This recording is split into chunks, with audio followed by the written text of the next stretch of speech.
Bismillahirrahmanirrahim. Assalamualaikum warahmatullahi wabarakatuh. Alhamdulillahirabbil alamin wassalatu wassalamu ala asyrofil anbiya'i wal mursalin wa ala alihi washabihi ajmain. Allahumma sholli ala sayyidina Muhammad wa ala alihi washabihi ajmain. Asyhadu an la ilaha illallah wahdahu la syarikalah wa asyhadu anna Muhammadan abduhu wa rasuluh. Perkenalkan, nama saya Farel Akila Panitia Tamah dari kelas Band Master, dan pada kesempatan kali ini saya akan mempresentasikan hasil karya saya, yaitu MSc Personal Project yang berjudul Analisis Rutinitas Membaca Siswa SMP Tunas Unggul.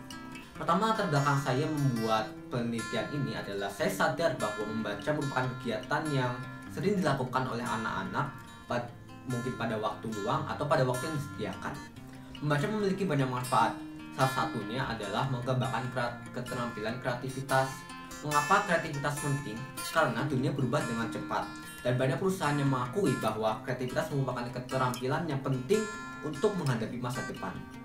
Akan tetapi, saya melihat bahwa kebiasaan membaca bagi anak-anak, terutama para remaja, mulai berkurang. Oleh karena itu, saya melakukan penelitian ini yang berjudul Analisis Rutinitas Membaca Siswa SMP Tunas Unggul. Tujuan saya melakukan penelitian ini adalah pertama, untuk mengetahui rutinitas membaca siswa SMP Tunas Unggul. Kedua, menemukan apa penghambat utama yang membuat siswa SMP Tunas Unggul untuk susah membaca secara rutin.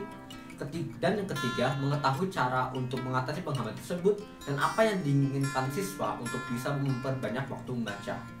Dari pengumpulan data yang digunakan supaya pengumpulan data untuk proyek ini berjalan dengan lancar adalah dengan menggunakan Google Survey.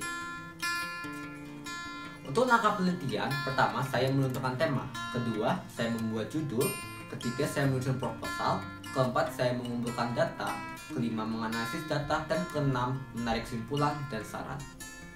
Untuk menentukan tema hanya membutuhkan waktu sekitar 1 hari, untuk membuat judul sekitar 8 hari, pembuatan proposal sekitar 7 hari atau seminggu, membuat angket atau kuesioner sekitar 1 minggu, melakukan angket sekitar 1,5 bulan, menganalisis data sekitar 2 minggu, dan menarik kesimpulan dan saran sekitar seminggu. Dengan semua ini, waktu untuk membuat MSc Personal Project ini sekitar 5 bulan. Sekarang mari kita masuk ke bagian pembahasan. Pertama-tama, apa itu membaca? Menurut Khalid Haras pada 2011, dia mengatakan bahwa membaca merupakan sintesis dari berbagai proses yang kemudian berakumulasi pada suatu perbuatan tunggal, yakni membaca. Hal ini berarti kita harus memandang membaca sebagai suatu pengalaman yang aktif, yakni suatu kegiatan yang dilakukan secara sadar dan bertujuan. Menurut Organisasi Pendidikan, Keilmuan dan Kebudayaan Perserikatan Bangsa atau UNESCO, setiap orang disarankan untuk membaca sekitar 4-6 jam per hari. Sekarang kreativitas. Kreativitas memiliki konsep yang sangat luas dan kompleks. Banyak peneliti dan para ahli yang memiliki pendapat berbeda mengenai konsep kreativitas. Seperti yang dinyatakan oleh Kaufman pada 2003, kreativitas sulit dikonseptualisasikan karena terlalu longgar didefinisikan.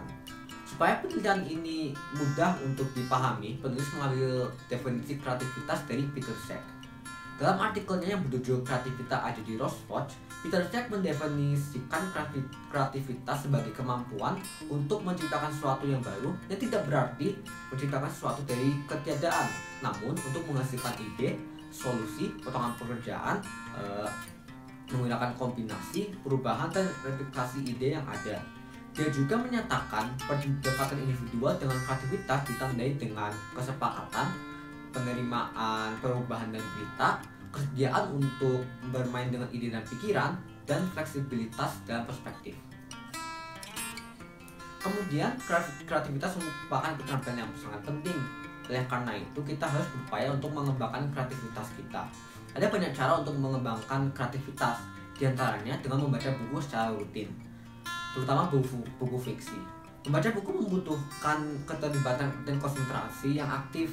Sudah ada beberapa penelitian yang menyatakan bahwa membaca meningkatkan kemampuan kreativitas. Salah satunya adalah penelitian dari Stuart J. Ritchie. Stuart J. Ritchie beserta asisten-asistennya melakukan sebuah penelitian pada tahun 2011 untuk mencari tahu korelasi antara kreativitas dan membaca. Dalam penelitiannya, mereka melakukan sebuah tes pada orang-orang yang bersaudara. Totalnya sekitar 418 peserta laki-laki dan 437 peserta perempuan. Orang-orang yang diuji memiliki usia berbeda-beda. Namun setelah melihat hasil tes, mereka menyimpulkan bahwa ada hubungan antara membaca dan keterampilan kreativitas, di mana hubungan tersebut bisa melalui proses biologis atau dimediasi dengan peningkatan kosakata. Sekarang, mari kita masuk ke bagian data penelitian. Data dikumpulkan melalui survei dengan responden siswa SMP Tunas Unggul melalui Google Survey.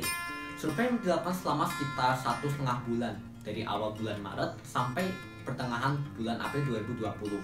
Terdapat 5 pertanyaan yang diajukan, yaitu 1. Apakah Anda suka membaca? 2. Apakah Anda membaca tiap hari? 3. Apakah hal yang membuat Anda malas atau susah membaca? 4. 2 buku pelajaran. Berapa jam Anda membaca tiap hari? Dan 5. Apa yang Anda inginkan untuk bisa memperbanyak waktu membaca, terutama di sekolah? Terdapat 63 siswa yang mengisi survei. Adapun rincian jawaban tiap pertanyaan dapat dilihat sebagai berikut. Pada diagram 1, data kelas mengisi survei.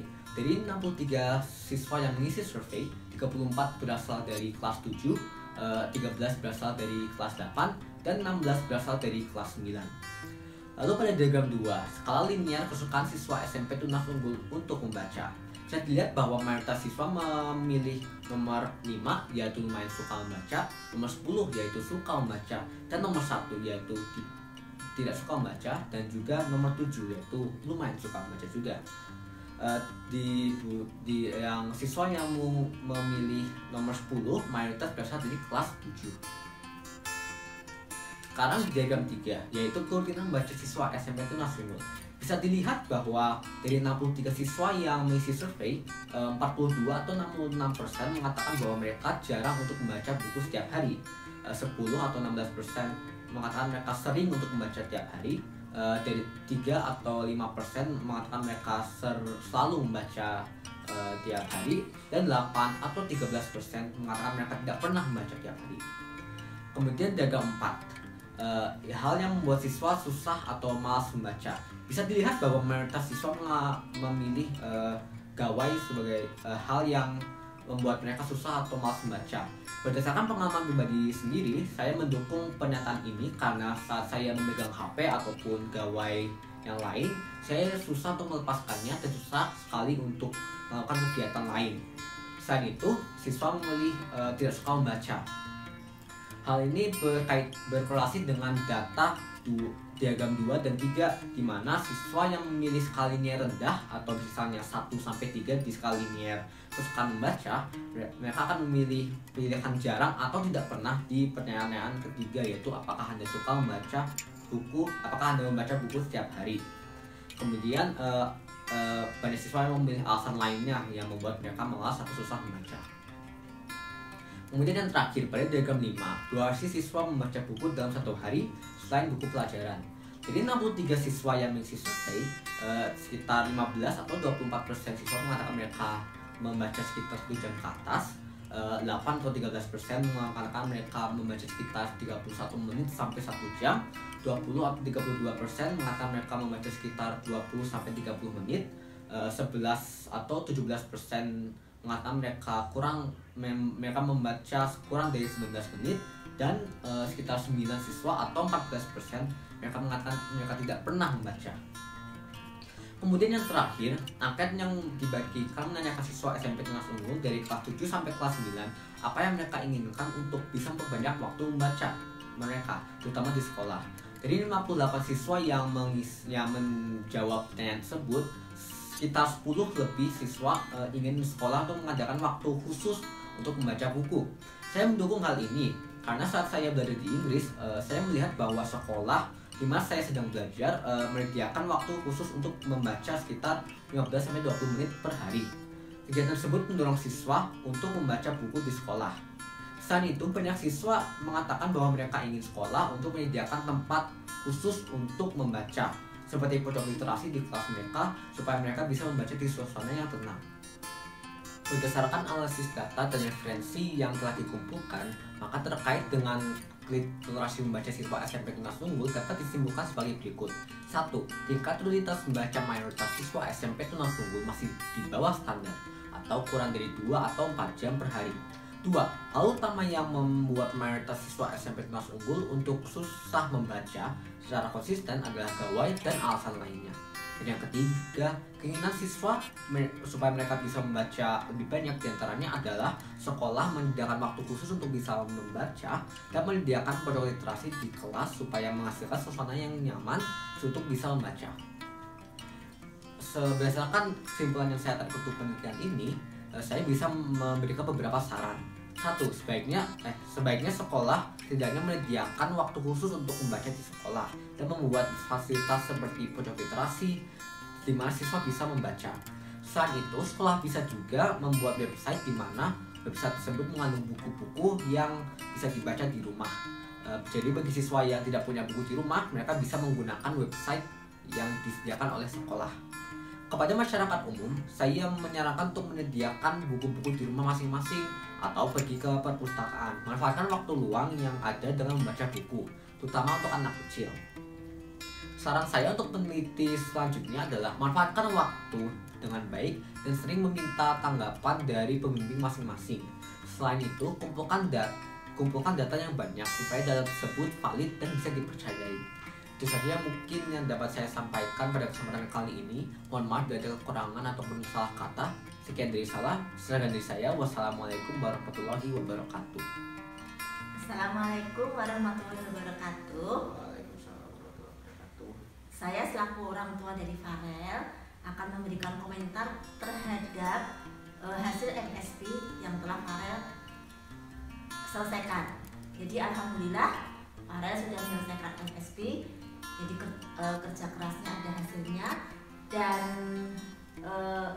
dia selesaikan dengan waktu yang sesuai dengan waktunya, dan tentunya ini semua hasil kerja keras dari Farel dan juga guru-guru pembimbing. Berkaitan dengan topik dari MSP Farel yang berjudul analisis rutinitas membaca siswa SMP Tunas Unggul.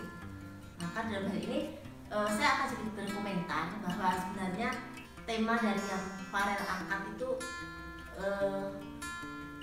untuk kondisi sekarang ini sangatlah tepat, karena kita tahu bahwa anak-anak sekarang untuk membaca sangatlah kurang karena mereka sekarang sudah lebih beralih untuk bermain game, bermain gadget dan lain sebagainya. Jadi penelitian ini menurut saya cukup untuk memberikan kontribusi Farel kepada SMP Tunas Unggul. Mudah-mudahan apa yang bisa Farel berikan kepada SMP Tunas Unggul dapat bisa ditindaklanjuti. Ya Farel, itu harapannya. Kemudian hasil dari penelitian itu sendiri setelah Farel menerangkan panjang lebar, hasilnya sendiri sepengetahuan saya bahwa minat baca dari SMP Tunas Unggul, murid SMP Tunas Unggul itu sudah lumayan bagus, ya. Tapi masih di bawah standar UNESCO. Nah, jadi mungkin Farel juga ada rasa bangga juga dia sebagai siswa Tunas Unggul. Oh ternyata SMP Tunas Unggul untuk kegiatan membacanya sudah bagus. Tapi alangkah baiknya juga dengan hasil penelitian Farel bisa ditindaklanjuti dari sekolah tentunya, ke harapan Farel seperti itu. Dan mungkin juga sekolah juga bisa memberikan fasilitas, contohnya memberikan tambahan jam jam membaca ya, jam waktu khusus untuk membaca. Kemudian mungkin ada reading corner dan juga mungkin bisa memfasilitasi gayanya anak-anak sekarang kan dia suka sekali dengan gadget, suka sekali dengan HP. Mungkin dengan itu minat bacanya tuh lebih bisa bertambah dengan melalui penggunaan gadget tersebut, ya kan? Jadi dengan hasil penelitian Farel ini tentunya saya selaku orang tua Farel dan juga Farel pengen bisa berkontribusi ya Farel ya kepada SMP Tunas Unggul yang hasil MSP ini juga sebagai salah satu syarat Farel untuk bisa lulus dari SMP Tunas Unggul. Terus yang terakhir, terima kasih ya Farel kepada Bapak Ibu guru pembimbing dan juga bangga kepada semua siswa SMP Tunas Unggul pada umumnya dan juga khususnya saya sebagai orang tua Farel bangga pada Farel karena MSP ini merupakan suatu proyek penelitian yang saya lihat tidak mudah dan unik dan memerlukan waktu yang cukup lama untuk mengolah data, menganalisis data itu tidak mudah untuk anak setingkat SMP. Jadi mudah-mudahan sekali Farel ini bisa ada kenang-kenangan tersendiri buat Tunas Unggul dengan hasil dari penelitian ini. Gitu Farel? Oke, jadi kita sekarang mengucapkan terima kasih pada Sekolah Tunas Unggul, pada Bapak Ibu guru. Mohon maaf lahir dan batin karena kita masih dalam suasana lebaran. Semoga semuanya sehat, semuanya lancar, sukses untuk kedepannya. Oke, sehat selalu. Assalamualaikum warahmatullahi wabarakatuh.